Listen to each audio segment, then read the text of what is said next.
ಅದನ್ನ ಡೆವಲಪ್ ಮಾಡಕ್ಕೆ 100 ಕೋಟಿ ಕೊಡ್ತಾರೆ.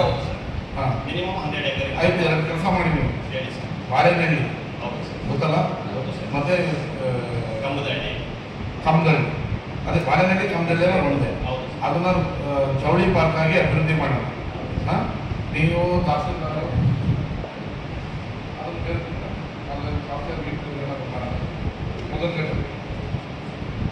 ಬಾಳೆನಹಳ್ಳಿ ದೇವಸ್ಥಾನಕ್ಕೆ ಒಂದು 5 ಎಕರೆ ಜಾಗ ಬಿಟ್ಟು ಮಿಕ್ಕಿದ್ದು ಎಷ್ಟು ಎಕರೆ ಬರುತ್ತೋ ಜವಳಿ ಪಾರ್ಕ್ ಆಗಿ ಅಭಿವೃದ್ಧಿ ಮಾಡೋಣ.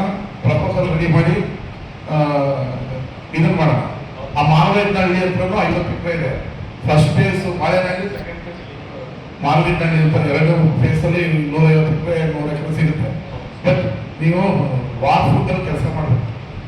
ಅದೇ ಇಲಾಖೆ ಆಗಿರೋದ್ರಿಂದ ಹಿಂದೆ ಬಿದ್ದು ನನಗೆ ತಹಸೀಲ್ದಾರ್ಗೆ ನಿಮ್ಗೆ ಏನ್ ಬೇಕು ಆ ಡಾಕ್ಯುಮೆಂಟ್ಸ್ ಕೂಡ ಕಡಿದೀವಿ. ಗಾರ್ಮೆಂಟ್ಸ್ ಏನು ಜನಕ್ಕೊಂದು 25,000 ಉದ್ಯೋಗ ಕೊಡ್ಬೋದು.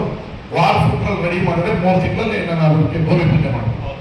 ಬಾಳೆನಹಳ್ಳಿ ಮಾಡಬೇಕು.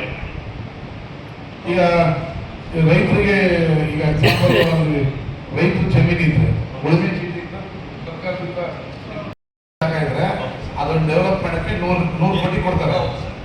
ಮಿನಿಮಮ್ 100 ಎಕರೆ ಆಯ್ತು, ಎರಡು ಕೆಲಸ ಮಾಡಿ ನೀವು. ಹೇಳಿ ಸರ್. ಬಾಳೆನಹಳ್ಳಿ ಗೊತ್ತಲ್ಲ, ಮತ್ತೆ ಕಮ್ಮದಳ್ಳಿ, ಅದೇ ಬಾಳೆನಹಳ್ಳಿ ಕಮ್ಮದಳ್ಳಿ ಒಂದೇ, ಅದನ್ನ ಚೌಳಿ ಪಾರ್ಕ್ ಆಗಿ ಅಭಿವೃದ್ಧಿ ಮಾಡೋಣ. ನೀವು ತಹಸೀಲ್ದಾರ್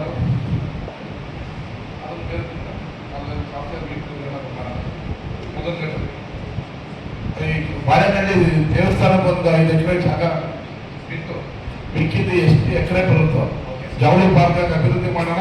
ಪ್ರಪೋಸಲ್ ರೆಡಿ ಮಾಡಿ ಇದನ್ನ ಮಾಡೋಣ. ಆ ಮಾನವೇನಹಳ್ಳಿ ಹತ್ರನೂ 50 ಎಕರೆ ಇದೆ. ಫಸ್ಟ್ ಫೇಸ್ ಬಾಳೆನಹಳ್ಳಿ, ಸೆಕೆಂಡ್ ಫೇಸ್ ಮಾನವೇನಹಳ್ಳಿ ಅಂತ 2 ಫೇಸ್ ಅಲ್ಲಿ 150 ಎಕರೆ 100 ಎಕರೆ ಸಿಗುತ್ತೆ. ಬಟ್ ನೀವು ವಾರ್ಫುಡ್ಡಲ್ಲಿ ಕೆಲಸ ಮಾಡಬೇಕು.